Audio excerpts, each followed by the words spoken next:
ಲಕ್ಷನಾ? ಏನ್ ತಮಾಷೆ ಮಾಡ್ತಿದೀಯಾ? ಒಂದು ಬರ್ತ್ಡೇ ಪಾರ್ಟಿಗೆ ಯಾರಾದ್ರೂ 5 ಲಕ್ಷ ಖರ್ಚು ಮಾಡ್ತಾರಾ? ನಾನ್ ಆಗ್ಲೇ ಹೇಳ್ದೆ, ಇಲ್ಲಿ ಇರೋರ್ನೆಲ್ಲ ನೋಡ್ಕೋ, ದೊಡ್ಡ ಕೋಟ್ಯಾಧಿಪತಿಗಳು, ಇದೆಲ್ಲ ಸೆಟ್ ಆಗಲ್ಲ ಅಂತ. ಬಾ ಹೋಗೋಣ. ಬಾ ಸಾನ್ಯಾ ಬೇಬಿ, ಹೇಳದ್ ಕೇಳು. ಮದ್ವೆ ಆದ್ಮೇಲೆ ಫಸ್ಟ್ ಟೈಮ್ ಹೊರಗೆ ಬಂದಿದ್ದೀವಿ, ಅದು 3 ವರ್ಷ ಆದ್ಮೇಲೆ ನಿನ್ ಬರ್ಡೇ ಸೆಲೆಬ್ರೇಟ್ ಮಾಡಕ್ ಬಂದಿದ್ದೀವಿ. ಇದಕ್ಕೋಸ್ಕರ ನಾನು 3 ವರ್ಷ ಕಷ್ಟಪಟ್ಟು ದುಡ್ಡು ಸೇರಿಸಿರೋದು. ಒಂದ್ಸಲ ಯೋಚನೆ ಮಾಡು, ನಮ್ ಸುತ್ತ ಇರೋ ಡ್ರೆಸ್ ಎಲ್ಲ ನೋಡಿದ್ಯಾ?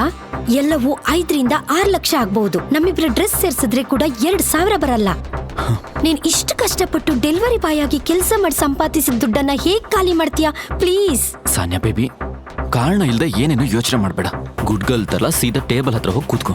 ನಾನು ಬಿಲ್ ಪೇ ಮಾಡ್ತೀನಿ, ಎಲ್ಲದನ್ನು ನಾನೇ ನೋಡ್ಕೋತೀನಿ. ಓಕೆ? ಸಾನ್ಯಾ ಎಷ್ಟು ಟ್ರೈ ಮಾಡಿದ್ರು ಸಾಮ್ರಾಟ್ ನನ್ನ ತಡೆಯೋಕೆ ಸಾಧ್ಯವಾಗ್ಲಿಲ್ಲ. ಸಾಮ್ರಾಟ್ ನಿಲ್ಲು! ಸಾಮ್ರಾಟ್! ಅಲ್ಲೇ ಅತ್ತಿತ್ತ ನಡ್ಕೊಂಡು ಹೋಗ್ತಿದ್ದ ಒಬ್ಬ ಶ್ರೀಮಂತನನ್ನ ಅಚಾನಕ್ ಆಗಿ ಸಾನ್ಯಾ ಡ್ಯಾಶ್ ಆದಾಗ ಅವನ ಕಾಸ್ಟ್ಲಿ ಸೂಟ್ ಮೇಲೆ ವೈನ್ ಚೆಲ್ಲಿ ಹಾಳಾಗೋಯ್ತು. ಸಿಟ್ಟಲ್ಲಿ ಸಿಡಿದೆದ್ದ ಶ್ರೀಮಂತನನ್ನ ಕಂಡು ಕ್ಷಮೆ ಕೇಳ್ತಾ ಬೇಡಿದ್ಲು Sanya. Sir please sir, sorry sir, ಗೊತ್ತಿಲ್ದೆ ಮಾಡ್ದೆ ಸರ್. ಗೊತ್ತಿಲ್ದೆ ಇದ್ರೆ ಕಣ್ ಕಾಣದ್ ಕುರುಡಿನ ನೀನು? ಫಸ್ಟ್ ಆಫ್ ಆಲ್ ನೀನೆಲ್ಲ ಯಾರು ಒಳಗ್ ಬಿಟ್ರು? ಸಾರಿ ಪ್ಲೀಸ್ ಸರ್, ನಾನು ಈ ಕೋಟ್ ನ ಕ್ಲೀನ್ ಮಾಡ್ಕೊಡ್ತೀನಿ. ಕ್ಲೀನ್ ಮಾಡ್ತೀಯಾ? ಈ ಕೋಟ್ ವ್ಯಾಲ್ಯೂ ಗೊತ್ತಾ ನಿಂಗೆ? ನಾನು ಇದನ್ನ ಫ್ರಾನ್ಸ್ ನಿಂದ 20 ಲಕ್ಷ ರೂಪಾಯಿಗೆ ಇಂಪೋರ್ಟ್ ಮಾಡಿದೀನಿ. ಏನ್ ಹೇಳ್ತೀಯ ಇದಕ್ಕೆ ನೀನು? ಇದನ್ನ ದೊಡ್ಡ ವಿಷಯ ಮಾಡ್ಬೇಡಿ ಸರ್, ಎಲ್ರು ನೋಡ್ತಿದ್ದಾರೆ. ಪ್ಲೀಸ್ ಸರ್, ನಾನು ಸೈಲೆಂಟ್ ಆಗಿ ಹೊರಗೆ ಹೋಗ್ತೀನಿ ಸರ್, ಪ್ಲೀಸ್ ಸರ್. ಹೊರಗೆ ಹೋಗ್ತೀಯಾ? ಹಾಗಾದ್ರೆ ಈ ಸೂಟ್ಗೆ ಯಾರು ಉತ್ತರ ಕೊಡ್ತಾರೆ? ಇದಕ್ಕೆ ಯಾರು ಹಣ ಕೊಡ್ತಾರೆ? ನಿನ್ನ ಅಷ್ಟು ಈಸಿಯಾಗಿ ಹೋಗೋಕ್ ಬಿಡಲ್ಲ. ನೀನ್ ಈಗ್ಲೇ ಇದಕ್ಕೆ ಉತ್ತರ ಕೊಡ್ಬೇಕು. ಇಲ್ಲ ಅಂದ್ರೆ ಏನ್ ಮಾಡ್ತೀಯಾ? ಇವನ್ ಯಾರು ಹೊಸ ಜೋಕರ್? ಸಾಮ್ರಾಟ್, ಈ ರೆಸ್ಟೋರೆಂಟ್ ಸ್ಟ್ಯಾಂಡರ್ಡ್ ಅಷ್ಟೊಂದು ಚೀಪ್ ಆಗೋಯ್ತಾ? ಈಗ್ಲೇ ಈ ಕ್ಷಣನೇ ನನ್ನ ಹೆಂಡತಿಗೆ ನೀನು ಸಾರಿ ಕೇಳ್ಬೇಕು. ಸಾಮ್ರಾಟ್. ಯಾರು? ನಾನು ಇವಳಿಗೆ ಸಾರಿ ಕೇಳ್ಬೇಕಾ? Samrat please listen to me Samrat. ಅವ್ರ ಹತ್ರ ಸಾರಿ ಕೇಳಿಲ್ಲ ಅಂದ್ರೆ ಇಲ್ಲಿಂದ ನಮ್ಗೆ ಹೋಗೋಕ್ಕಾಗಲ್ಲ Samrat. He is the owner of Tania industries.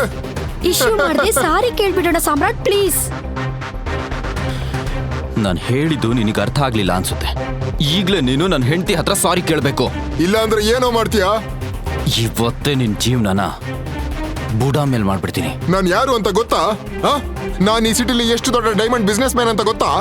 Millionaires, ಟ್ರಿಲಿಯನರ್ಸ್, ministers, chief ministers ಎಲ್ಲರೂ ನನ್ನ ಪಾಕೆಟ್ ನಲ್ಲಿ. ನಾನು ಮನ್ಸ್ ಮಾಡಿದ್ರೆ ಚೀಟಿಕೆ ಹೊಡೆಯೋಷ್ಟರಲ್ಲಿ ನಿನ್ನ ಇಲ್ಲ ಅನ್ಸ್ಬಿಡ್ತೀನಿ. ನಾನು ಮನ್ಸ್ ಮಾಡಿದ್ರೆ ಚಿಟ್ಕೆ ಹೊಡೆಯೋ ಅವಶ್ಯಕತೆನೂ ಇಲ್ಲ. ನಿನ್ ಕಂಪ್ಲೀಟ್ ಬಿಸ್ನೆಸ್ ಮಾಯ ಆಗಿ ಹೋಗುತ್ತೆ. ನೋಡ್ತೀಯಾ? ಮಾಡೋ, ಧೈರ್ಯ ಇದ್ರೆ ಮಾಡೋ.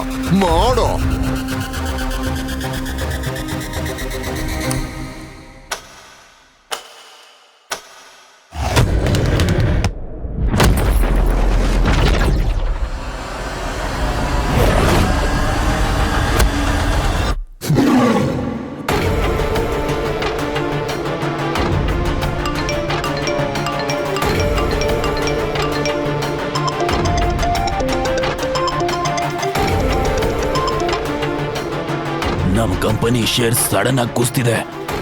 ಏನಾಯ್ತಪ್ಪ? ನೀನ್ ಯಾವ್ದೋ ದೊಡ್ಡ ವ್ಯಕ್ತಿ ಜೊತೆ ಜಗಳ ಮಾಡಿದ್ಯಾ ಅನ್ಸುತ್ತೆ. ಅವರು ನಮ್ ಸಾಮ್ರಾಜ್ಯವನ್ನ ತಲೆ ಕೆಳಗ್ ಮಾಡಿದ್ದಾರೆ. ನೀನ್ ಈಗ್ಲೇ ಅವ್ರ ಹತ್ರ ಸಾರಿ ಕೇಳು.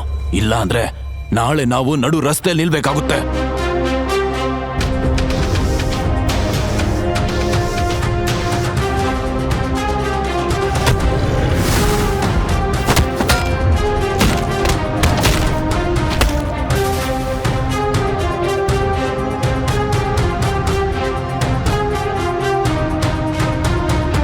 ಯಾರು ಸರ್ ನೀವು?